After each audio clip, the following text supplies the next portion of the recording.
Continuamos com a nossa série indigesta, chamada Amadurecer. E hoje nós vamos para hoje é o 9º episódio. E não sei se está sendo bom para você, mas para mim tem sido, porque cada ministração que eu ouço aqui dos irmãos e cada uma delas que eu preparo, também fala comigo, bate comigo. Ou seja, será que eu sou maduro o suficiente? O quanto que eu preciso trabalhar para amadurecer? Texto áureo da nossa série.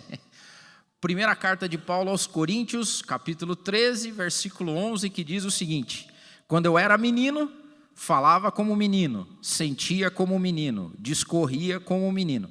Mas logo que cheguei a ser homem, acabei com as coisas de menino. Como é que é a segunda versão? Quando eu era menina, falava como menina, sentia como menina, discorria como menina. Mas logo que cheguei a ser mulher, acabei com as coisas de menina. E hoje, do tema Na Medida, eu quero falar sobre um texto que Paulo escreve aos Efésios, que também corrobora a nossa série, a nossa busca por amadurecimento. Em Efésios capítulo 4, versículo 13, se você quiser acompanhar, Efésios 4 e 13, Paulo diz o seguinte: até que todos nós, irmãos, alcancemos a unidade da fé e do conhecimento do Filho de Deus, e cheguemos à maturidade, atingindo a medida da plenitude de Cristo. O propósito é que não sejamos mais como crianças, levados de um lado para outro pelas ondas, nem jogados para cá e para lá por todo o vento de doutrina e pela astúcia e esperteza de homens que induzem ao erro. Antes, seguindo a verdade em amor, cresçamos em tudo, naquele que é a cabeça, Cristo. Dele todo o corpo, ajustado e unido, pelo auxílio de todas as juntas, cresce e edifica-se a si mesmo em amor, na medida em que cada parte realiza a sua função. Você já reparou quantos textos na Bíblia a gente tem, quantos exemplos na Bíblia a gente tem, nos incentivando, nos conduzindo ao amadurecimento, ao crescimento espiritual? Então isso é muito importante, a gente tem que prestar atenção nessas coisas. A gente tem que comer a palavra e fazer com que ela, ingerida, traga sustância para a nossa vida espiritual.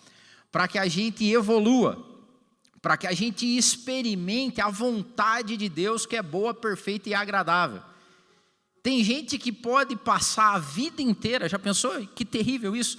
Passar a vida inteira vindo à igreja, frequentando cultos, sem experimentar a boa, perfeita e agradável vontade de Deus na vida dele.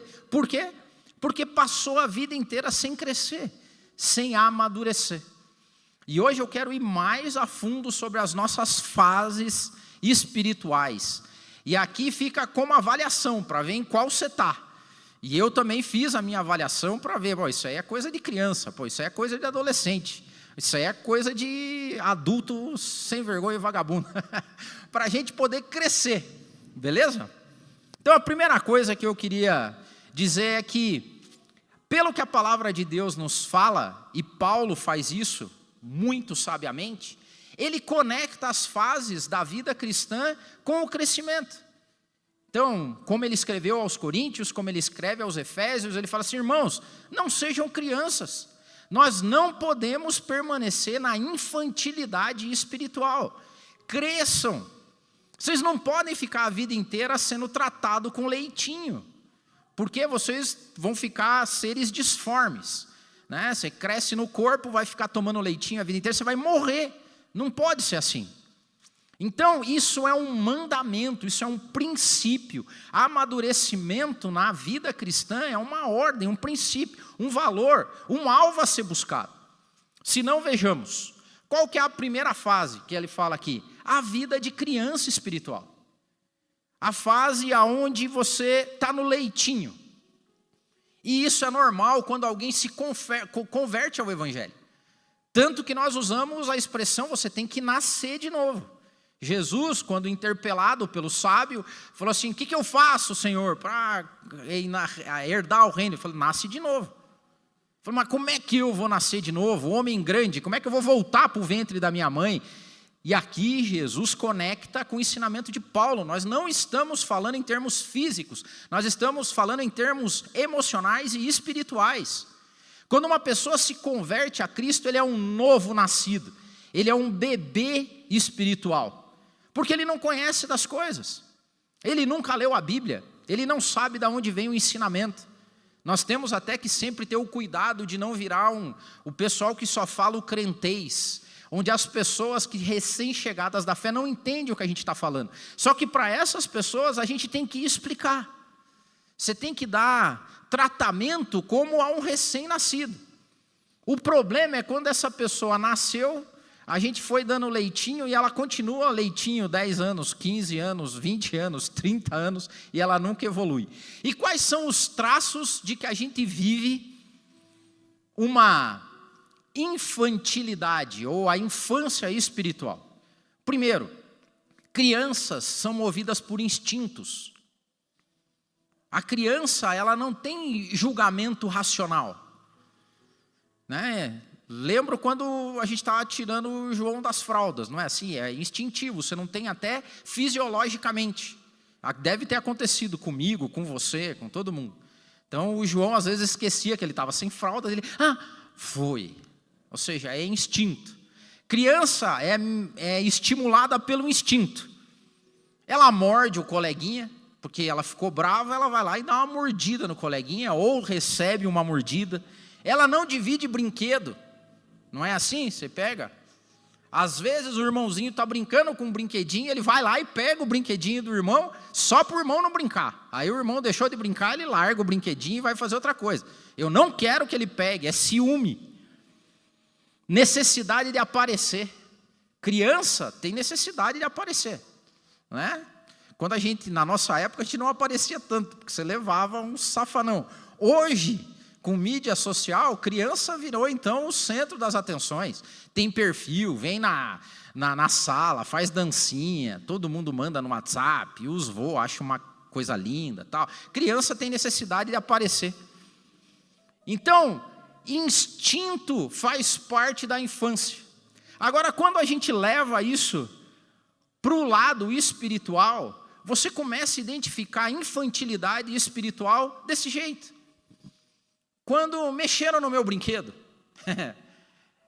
quando vieram tocar a minha bateria, quando pegaram o meu lugar na liturgia, quando era para ser eu, foi o outro, entendeu? Isso é infantilidade espiritual, de coleguinhas, e tudo bem se a pessoa nasceu ontem, porque ela está sendo tratada ainda, você tem que explicar para ela, você tem que dar o leitinho, mas não, criança é movida por instinto, adultos pela razão.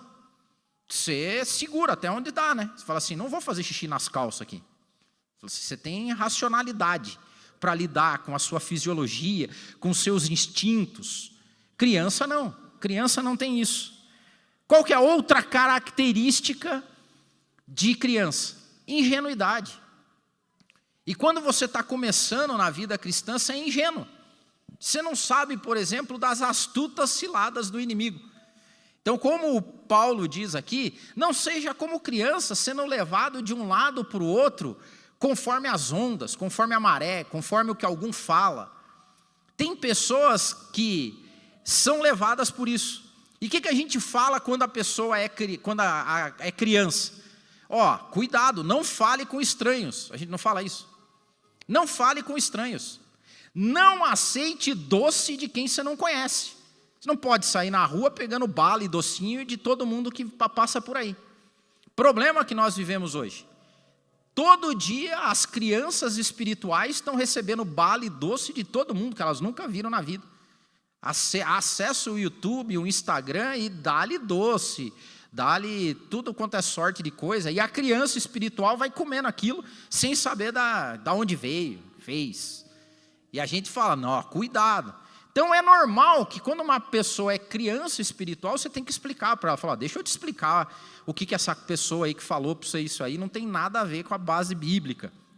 Você tem que explicar. É mais ou menos dizer, não pegue, é melhor você não pegar coisa de estranho agora. Porque vai que você ouve, como Paulo diz, alguém astuto, esperto, louco para te sequestrar. E tem pessoas que na infantilidade espiritual são sequestradas por todo o ventre de doutrina. Porque normalmente a bala é mais gostosinha fora de casa. A comida é mais gostosa fora de casa. Não é assim também? A gente não tem história de criança que em casa não come as coisas. Aí vai lá para fora, come tudo. E se lambuza ainda. Você fala aqui, é assim. Ele, não, eu não quero aqui, não como isso. Daí vai para a internet, come de tudo. Se lambuza. Isso é um perigo na relação espiritual. A ingenuidade. Outra coisa de criança espiritual, falta de profundidade. Criança espiritual, você não consegue descer na inteireza, na profundidade da palavra de Deus, naquilo que tem por trás do ensino divino. Porque como é que você conversa com criança? Que bonitinho. Então é assim. Você não consegue falar sobre coisas profundas. Você não consegue discutir com crianças dilemas espirituais, batalhas espirituais. Você tem que ficar, não é, dedinho, assim, fazendo as coisas para que ele entenda. E crianças que passam a vida inteira sem ter alimento sólido vão ficar raquíticas. São pessoas que simplesmente não leem a Bíblia, não entendem os ensinamentos, pecam por não conhecer, pecam porque não têm conhecimento e graça. E isso é criança, mas quando é criança é normal, falta de profundidade. Você não consegue pegar alguém que recém se converteu ao Evangelho e falar sobre os grandes dilemas teológicos, os grandes problemas e dilemas que a Bíblia traz para a vida, o quanto você precisa se esforçar para ser um discípulo, porque aquela pessoa ainda está sendo tratada no leitinho. E o que Paulo fala assim, irmãos, não fiquem nessa fase. Porque se você ficar na infância eterna e espiritual, você não vai experimentar a medida de Cristo. Você nunca vai chegar na vontade do que Deus quer para a sua vida.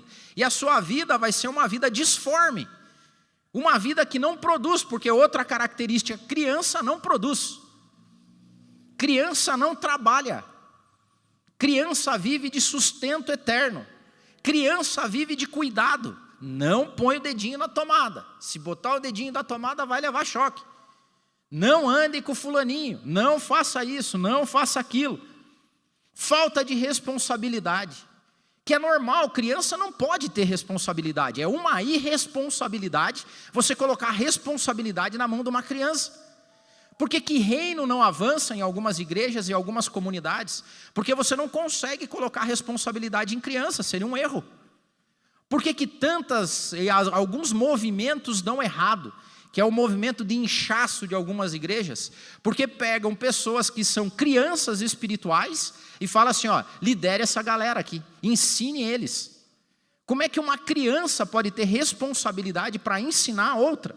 Como é que uma criança tem destreza suficiente, sabedoria suficiente para aconselhar outro? Não tem como. E o reino não avança, porque se você tem uma trupe de crianças, todas elas carentes de leitinho, e você tem que falar, não pegue aqui, não coloque o dedinho na tomada, não faça isso, a gente vive um jardim de infância espiritual, vive uma creche de pessoas que têm falta de profundidade, falta de responsabilidade, e o mais difícil de tudo, falta de culpa. Criança não se sente culpada. Criança dói, ela vai lá, bota o dedinho na tomada, ai, chora. Ela não fica, céus, como eu sou, meu Deus, eu botei o dedinho na tomada. Não, criança não está nem aí. Criança vai lá, dá uma mordida na outra, sai lá. A outra chorando, aí você acha que ela não vai dormir de noite? Senhor, eu mordi o coleguinha, não está nem aí. Dorme, leva a palmada da mãe, no outro dia está se cuidando para não morder de novo. Criança não sofre de culpa, e se não sofre de culpa, não tem arrependimento também, porque, de novo, criança é movida por instinto. O grande problema da infância espiritual são essas coisas. Pessoas que são movidas por instinto, que não têm profundidade, que não sentem culpa, que não têm responsabilização. A vida dela é um eterno jardim de infância espiritual. Só que você não consegue ter conversas profundas com criança. Deus não consegue se revelar a uma criança espiritual e colocar nela planos, falar da vontade dele, fazer com que ela assuma responsabilidades. Não pode ser assim. Há preparação. Aconteceu com o próprio Paulo, né, o personagem favorito do Tico. A gente conhece muito de Paulo através do Tico aqui. E lembra o que ele falou? Quando Paulo foi lá no caminho de Damasco, foi recrutado, ele era um recém-nascido. E Deus levou ele para a escola, só que ele fez um super intensivo com o Paulo. De jardim de infância, pré-escola, ensino médio, graduação, pós-graduação, mestrado. Até a hora que Paulo falou, tudo que eu tinha eu considerei esterco. Agora não vale mais aquela vida, tem uma vida nova. Então todo mundo que se achega a Cristo precisa passar por isso. Porque senão, sabe o que vai fazer? Arte. O que a gente fala com a criança? Não é que fez arte o menino? Não é que fez arte a menina? Cristãos infantis passam a vida fazendo arte. E tem que vir alguém atrás consertando as artes que ele faz. Porque mordeu o coleguinha, porque brigou, porque fez isso, porque falou onde não podia falar, porque fez o que não podia ser feito. E vai fazendo arte. E quem faz arte, no sentido infantil da palavra, não recebe de Deus aquilo que tem. Mas faz parte, tá? Todos nós, em algum momento da vida, já fomos crianças espirituais. O que acontece? Nós não podemos ser criança sempre. E daí você vai um pouquinho adiante, o que vem diante de nós? A adolescência espiritual. E como é que se caracteriza a adolescência espiritual? Aí o cara já veio, já sabe o que é o evangelho, já aprendeu, já reconhece Jesus Cristo. Fala assim, Jesus, ele sabe já agora. Já chama pelo nome, né? Já falou papai, mamãe. Aí ele começa a pegar um corpinho, começa a crescer, aí vira o adolescente espiritual. O adolescente espiritual é a fase da inconstância, é a fase da provação, é a fase do teste, não é assim? Tudo que adolescente quer na vida é testar as coisas. Ser inconstante, um dia você está de bem, outro dia você está de mal. Então, o adolescente às vezes chega, ele te cumprimenta, está legalzinho, outro dia está de cara fechada. Entra, não fala com ninguém. E é assim também na característica espiritual. Adolescente é questionador, questiona tudo. E a pessoa, quando está na adolescência espiritual, o que ela mais faz é questionar Deus. O porquê disso, o porquê daquilo. Por que fulaninho tem uma coisa e eu não tenho essas coisas? Por que eu não posso sair e voltar a hora que eu quiser? Por que eu não posso fazer as coisas que eu quero? Por que tem que obedecer? Por que tem que fazer tal coisa? A adolescência espiritual é caracterizada por isso. E ao contrário da criança que sai fazendo arte sem saber que está fazendo arte, o adolescente espiritual quer a prova se ele pode ou não fazer arte. É a tal do é pecado ou não é pecado. A característica básica de um adolescente espiritual é que ele quer saber o que é pecado e o que não é pecado. Esse é o adolescente. E olha só o que Paulo escreve aos Colossenses, dizendo assim: portanto, irmãos, ninguém julgue vocês pelo que vocês comem, ou pelo que vocês bebem, ou por causa dos dias que vocês guardam, dia de festa, lua nova, ou se vocês fazem alguma coisa no sábado ou não. Isso são sombras das coisas futuras, mas o corpo é de Cristo. Ninguém domine vocês ao seu bel prazer com pretexto de humildade, culto aos anjos, envolvendo-se com coisas que não viu, estando inchado na sua carnal compreensão. Ele vai falando aqui, depois ele diz assim, essa lógica de vocês falarem, não toque nisso, não prove aquilo, não manuseie tal coisa, são coisas que com o tempo perecem pelo uso, segundo os preceitos dos homens e doutrinas deles, as quais têm, na verdade, alguma aparência de sabedoria, em devoção voluntária, humildade e disciplina do corpo, mas que não tem resultado nenhum ou valor nenhum, senão satisfação da carne. É um tal de perguntar se isso é pecado ou aquilo é pecado. A gente já está escolado. É pecado ou não é pecado fazer tatuagem? É pecado ou não é pecado tomar cerveja? É pecado ou não é pecado tomar vinhozinho? É pecado ou não é pecado ir na festa junina? É pecado ou não é pecado? É uma tal de adolescência espiritual que é teste. Adolescente testa as coisas. Só que qual que é o problema do teste, né? O teste, na verdade, é uma busca por independência. Porque tudo que um adolescente quer é não estar perto do pai.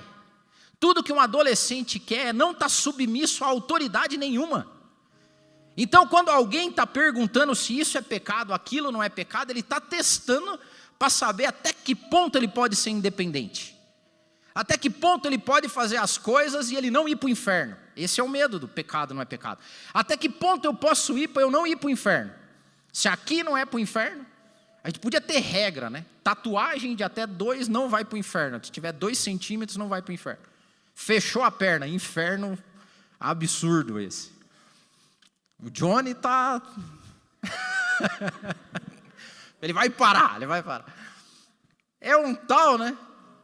A lógica é essa, é busca por independência. E ele vai testando os limites. Qual que é o problema da adolescência espiritual? É o mesmo problema que nós vivemos quando somos adolescentes na vida diária. O problema é que nesse teste a gente se perca. E tem muita gente que se perde. Tem gente que não consegue lidar com o limite. E quem não consegue lidar com o limite é o adolescente que se perde. É o cara que foi lá experimentar o baseado e que hoje está no crack. É o cara que foi tomar a cervejinha com os amigos e hoje é o alcoólatra. É o cara que foi tentar ganhar dinheiro fazendo coisa ilícita e que hoje rouba. É o cara que foi sair com a namorada só para dar um peguinha e que hoje é viciado e que não casou e vive na orgia. A adolescência espiritual é um perigo, porque é o período dos testes, só que é o período da tentação de Deus. Porque Jesus, quando foi tentado e o inimigo chegou, joga aí, se joga, faz tudo, ele falou assim, olha, não é legal tentar Deus.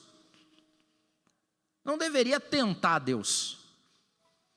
E a tentação divina é a adolescência espiritual, onde você fica nesse jogo com Deus. Aqui é pecado, aquilo não é pecado. E sabe qual que é o problema daí da adolescência espiritual? Porque daí, assim como é na adolescência, você tem que juntar com o seu grupo. Porque o que o adolescente faz para provar a tese dele? Ele anda com todo mundo que prova a tese. Então, se você é adolescente espiritual e você acha que fazer tatuagem não vai para o inferno, você vai numa igreja onde a galera faz tatuagem. Porque é a galera que tem a ver com você.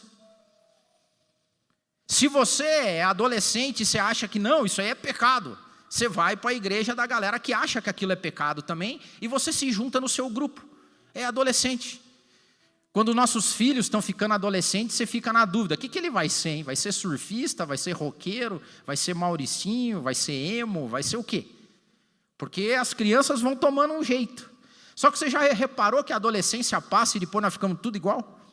Aí você fica lembrando da época que você era surfista, roqueiro, skatista, emo, sei lá o que, daí você fala, olha que ridículo que eu era. Claro, porque você estava no meio dos outros, e o ridículo no meio dos outros ridículos não se sente ridículo, porque você está no meio da galera. E você tira sarro dos outros que não são ridículos que nem você. Porque é a fase da adolescência, e eu já vivi isso, gente. Eu fui adolescente. O problema é quando a adolescência espiritual cobra o preço. Porque o que Eclesiastes fala, que a gente falou assim, ele fala assim, jovem, aproveite os dias da sua mocidade. Se eu fosse parafrasear Salomão, jovem, seja ridículo quanto você quiser. Faça o que você tem que fazer, vai até onde o seu coração mandar. vai fazendo as tatuagens que você quer, vai tomando a cervejada, mas não se esqueça de que tudo o que você fizer, Deus vai trazer isso a julgamento. E o nosso Deus não julga com base no ato. O nosso Deus julga com base na intenção do coração. E aí tem uma ponte que é maravilhosa, porque quando a pessoa deixa de ser adolescente espiritual e começa a caminhar para a fase adulta da espiritualidade, pouco se lixa para o quê? Ele começa a prestar atenção no como, o que e o porquê. Ele pouco se lixa para o que ele vai fazer, mas ele começa a prestar atenção no como ele vai fazer e o mais de tudo, por que ele está fazendo. Por que eu faço isso? Por que eu testo o limite? Qual que é a lógica por trás do ato, da ação, da bebida, do não tocar, do não fazer? Ele vence isso. E ele começa a ser dotado de um olhar de empatia, simpatia, amor e carinho. Porque a pessoa que já passou por essas fases de infância e adolescência espiritual, ele consegue olhar para o irmãozinho que está nessa fase ainda e falar assim, puxa vida. E você sabe que aqui eu até reputo com cuidado e com valor dos pastores de antigamente que tinham um bando de infantis na sua vida, um bando de adolescentes, e quando você tem criança e adolescente, você tem que ficar falando, não faz isso aí, não faz, não, tira a mão daí, ó. O pessoal está fazendo GFI aí, né, educando filhos à maneira de Deus, foi uma bênção na minha vida e na vida da Jo quando a gente fez. Porque a gente ficava incomodado de falar não para o João. Não, mas se você ficar falando muito não para a criança, você vai criar um adulto que vai ser apequenado, você vai tolher o crescimento da criança. E lá, com o irmão Sérgio, né, que a gente estudou, foi uma bênção. Ele falou, eu nunca esqueci da frase que ele me falou e está aqui. Quanto mais não você diz para uma criança, menos não é preciso dizer para o jovem. Porque criança é o instinto. Não faz aí. Tira a mão daí. Pastor, eu posso fazer tatuagem? Não faz. Vai para o inferno. Bicho papão vai pegar. Não, mas eu posso? Não pode. Já estou sentindo o calor das chamas infernais. Você deixa com medo daí. Aí ele tem medo, ele não vai fazer. A adolescência espiritual também, você tem que ter cuidado. Você fala, não, vai, mas tem hora para voltar. Vou te vigiar. Posso fazer tatuagem? Pode, mas é só pequenininha. Estou aqui medindo quanto que vai ter isso aí. E vai voltar para casa. É a lógica de pastores que convivem com crianças e adolescentes espirituais. Que tem que ficar dia após dia falando, não coma, não beba, não pegue. Por quê? Uma boa parte deles por amor. Porque que pessoa, imagine você, teu filho tem 12 anos. Hein, Miel? Imagine que o Nicolas está com quanto? 12. Aí o Nicolas chega assim, pai, presta a chave do carro aí que eu vou com os amiguinhos ali para a praia. Qual a chance do Miel falar assim, tá ali filho, vai lá de boa. Então quando você tem alguém que é criança espiritual ainda, você tem que falar, não vai. Você está louco? Você está louco que eu vou dar chave no teu carro, no carro na tua mão para você? Onde você está com a cabeça? E quem que faz isso? Por amor. O problema é quando o Nick ficar 12 anos a vida inteira. Vai chegar o dia que ele vai ter os seus 16, 17, 18. Aí você põe ele do lado do Johnny, que o Johnny ensina as coisas. Aí você vai, não, agora eu acho que é legal. E é interessante que eu vejo pela ótica do pai, né? Dá um orgulho no pai ver a criança crescendo. Dá um orgulho no pai ver o menino e a menina crescendo, né? Porque o pai olha lá e fala assim, olha aí, ó, tá dirigindo agora. O menino, olha lá, ó, ela agora foi lá, fez carteira, já está com o carro dela, olha que bênção. Porque pai nenhum gosta de ver um filho na infância. É triste isso. A Jo tem um tio que tem problema, né? O Marcos. Quantos anos está o Marcos, amor? 54. E ele tem um problema e ele se comporta como um menino de 12 anos. E esses dias nós estávamos na casa e eu olhando para o Marcos, né? 54 anos, e brincando, e brigando por causa das coisas com as crianças, tal. Você fala assim, puxa vida, e eu estava preparando a ministração, eu falei assim, ó, o Marcos é o reflexo, né? De pessoas que estão há 30, 50 anos na igreja, e quando vai se relacionar com Deus é desse jeito. Fica brigando, mordendo os coleguinhas, testando Deus até que um ponto pode ir. Sabe? Quando é que nós vamos experimentar a medida daquilo que Deus espera para a gente? E o que o texto de Paulo diz é que a adolescência é uma passagem para um processo produtivo. Porque essas pessoas que viveram a sua infância espiritual, viveram a sua adolescência espiritual, têm a maior oportunidade que um homem e uma mulher pode ter, de ser produtivo, de começar a deixar de dar gasto e começar a trazer receita. Porque qual que é o ponto? Na lógica da infantilidade, da adolescência espiritual, o reino não ganha. Já reparou? Com meninos e adolescentes espirituais, o reino não ganha. Porque essas pessoas, elas nunca produzem nada, elas sempre estão carentes de cuidado. Elas sempre estão esperando alguma coisa. Elas sempre dependem de alguém para dizer para elas o que elas podem fazer ou o que elas não podem fazer. Elas dependem de cuidadores. Elas dependem de pessoas que as guiem. Elas dependem de pessoas que cuidem para que elas não caiam. Tem pessoas que passam assim a vida. Quando liga para o pastor, o que aconteceu agora? Vamos ver o que vem de lá agora. Aconteceu alguma coisa. É que nem você, se o teu filho te liga de madrugada. Você liga e fala, meu Deus do céu, o que aconteceu? E ele nunca vai ligar para te pedir, para fazer algum favor para você. Ele vai ligar porque ele está precisando de ajuda. O senhor pode vir me buscar? Deu um problema aqui, alguém pode ter que vir me... O infantil espiritual e o adolescente espiritual, ele toma do reino, mas ele não contribui em nada.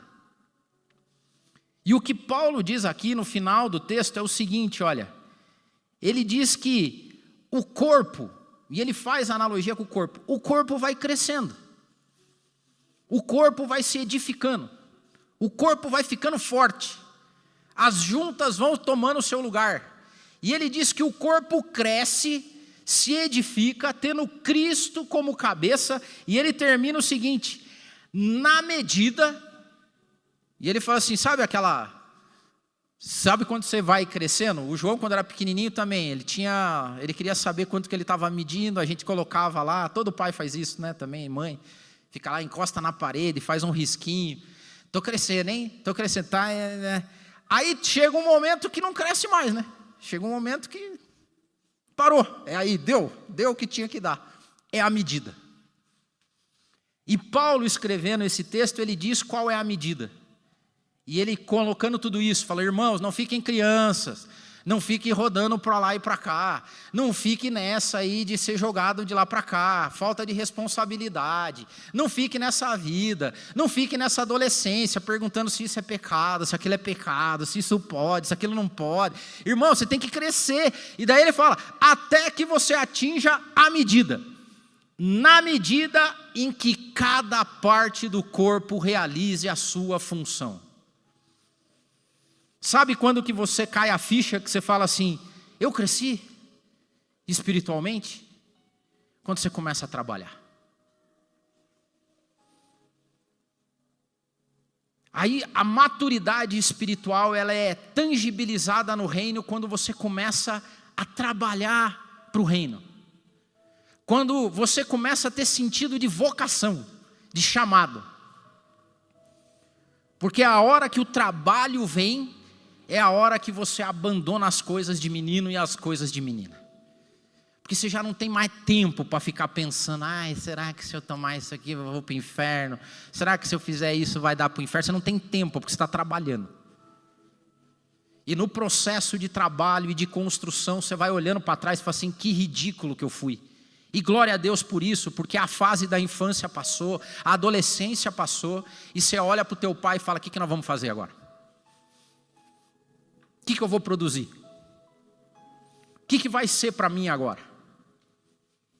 É maravilhoso quando as pessoas se enxergam no reino na medida que uma vida cristã madura começa a produzir frutos.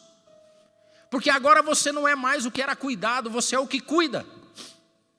Você não é mais aquele que pede oração, você é aquele que ora. Você não é mais aquele que tem que dizer para os outros: ai pastor, posso ou não posso? Você é aquele que olha para os novos que chegaram e fala: vai passar, meu irmão, não se preocupa não, vai passar. E eu vou cuidar de você, porque eu já passei e agora eu sou adulto. Adulto cuida do adolescente. É maravilhoso quando a tua vida espiritual começa a produzir frutos de discipulado. Quando você vê a criancinha que chegou na igreja, você fala assim: é assim mesmo, está fazendo arte. Mas você não pode mais, meu irmão, ser aquele que faz xixi na calça. Você não pode ser mais aquele que morde o coleguinha. Você não pode mais ser aquele que fica como adolescente testando Deus. E a gente espera, e o pai espera até o momento que o filho e a filha deixem de ser centro de gasto e comecem a ser centro de receita, de prosperidade, de produção para o reino. É maravilhoso, é maravilhoso.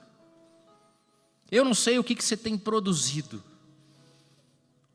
mas quer saber se você é criança, adolescente ou adulto espiritual? Olha para trás e fala assim: o que eu já produzi para o reino?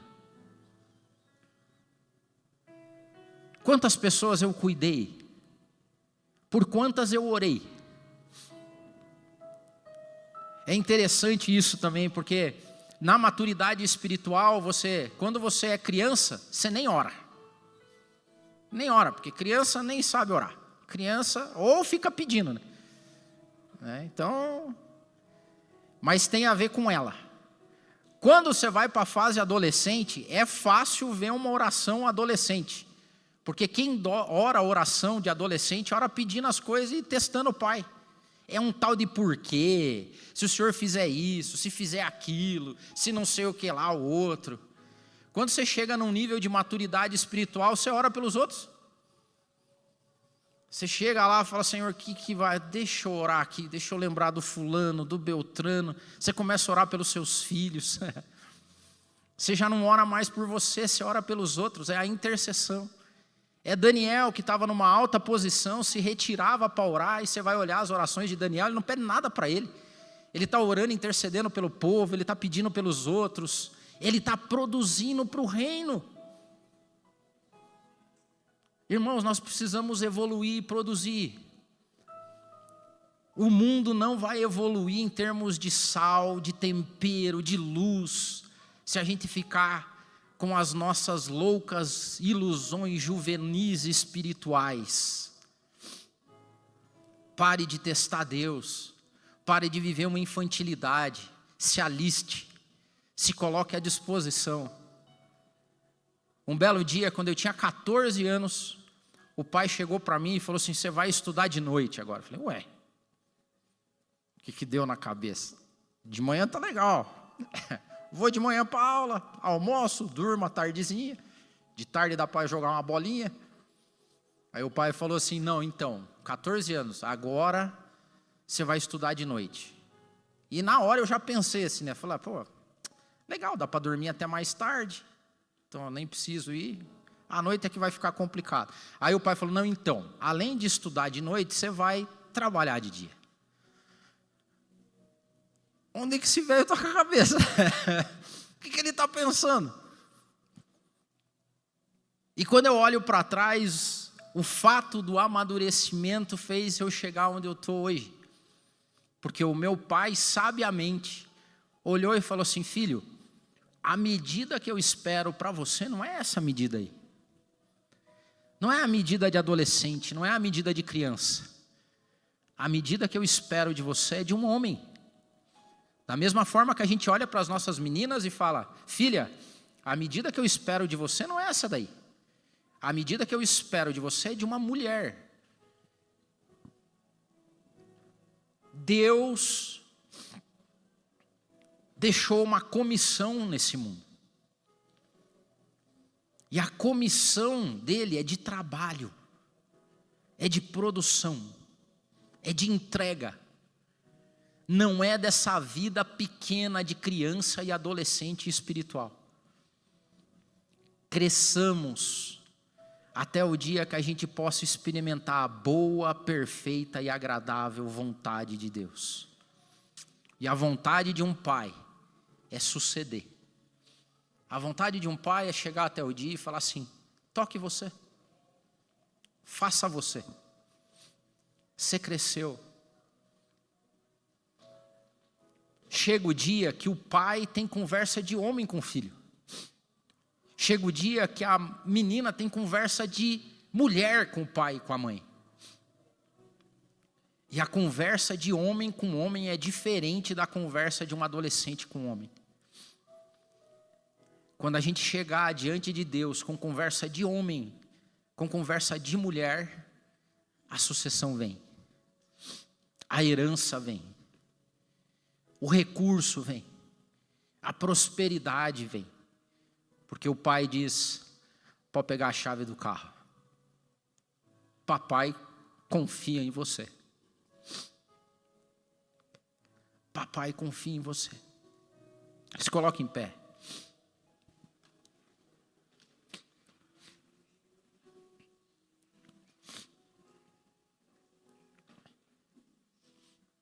Paulo, escrevendo aos Efésios, disse qual que é a vontade de Deus. É um tal da galera: eu preciso ver qual que é a vontade de Deus para a minha vida. Ó céus, qual é a vontade de Deus para a minha vida? Será que se eu fizer tal coisa, a vontade de Deus na minha vida será prejudicada? Ó céus. Paulo diz o seguinte: irmãos, Deus nos revelou o mistério da sua vontade. A gente vai prestar atenção nisso aqui. Porque todo mundo pergunta: eu não sei qual que é a vontade de Deus para a minha vida. Efésios 1, versículo 9. E Deus nos revelou o mistério da sua vontade, de acordo com o seu bom propósito, que estabeleceu em Cristo. Sabe qual que é a vontade de Deus? Fazer convergir em Cristo todas as coisas, nos céus e na terra. Quem é maduro espiritualmente já entendeu a vontade de Deus. Convergir tudo em Cristo. É por isso que Paulo passou a fase da adolescência espiritual e chegou e falou assim: irmão, deixa eu falar para você. Se eu estou comendo, se eu estou bebendo, se eu estou jogando, se eu estou participando, se eu estou na rua, se eu estou trabalhando, eu faço tudo para a glória de Deus. Tudo para a glória de Deus. Quando as pessoas entendem que a vida delas tem que espelhar a glória de Deus, não precisa mais dizer o que é pecado e o que não é pecado, porque ele anda a vida e olha e fala assim: isso aí não vai ser bom para a glória de Deus, não vou fazer. Aí ele fala assim: isso aqui Deus vai ser exaltado e glorificado, eu vou fazer isso aqui para a glória de Deus. É essa a lógica. E o meu chamado nesse dia, na nossa série Amadurecer, é trabalho. Tem um classificado aqui, tem recrutamento e seleção. A maior dificuldade que nós enfrentamos aqui no MAP, e que a maior parte das igrejas hoje sofre, é porque elas não têm pessoas para trabalhar. Domingo após domingo, elas recebem um monte de criança e adolescente para serem tratados, para esperar o pastor dizer o que eles podem fazer, o que eles não podem fazer, para pedir as coisas para Deus. O que falta hoje no reino são homens e mulheres que cheguem para o pai e falam assim: vamos trabalhar? O que eu preciso fazer aí para que a glória de Deus seja exaltada? Quando o cara está trabalhando, quando a cara está trabalhando, não tem tempo para ficar com infantilidade e coisa de adolescente ridículo, se fechando em clubinho e de pessoas que estão ali juntos só porque esse acha, aquele outro acha. Venceu essa lógica. Hoje fica um chamamento para que você trabalhe, para que você produza, para que você pare de gerar gasto para o reino e comece a gerar produtividade para o reino. Porque há de chegar o dia que o dono vai voltar, o pai vai voltar e vai perguntar para cada um de nós: o que você fez com a vida que eu te dei? O que você fez com a herança que eu te dei? E de boa, vai ter gente que vai chegar diante de Deus na pira de saber se vai para o céu e para o inferno. E vai ter gente que vai chegar diante do pai e falar: foi bom, hein, pai? Cansei, hein? Mas foi bom, hein? E daí o pai só vai dizer: foi bom, filho. Vamos festejar e descansar. E depois vai vir mais trabalho. É essa a lógica. Senhor, eu te peço, ó Pai, que o Senhor encontre nessa manhã, ou em algum lugar que essa mensagem chegar, o Senhor encontre homens e mulheres, Pai.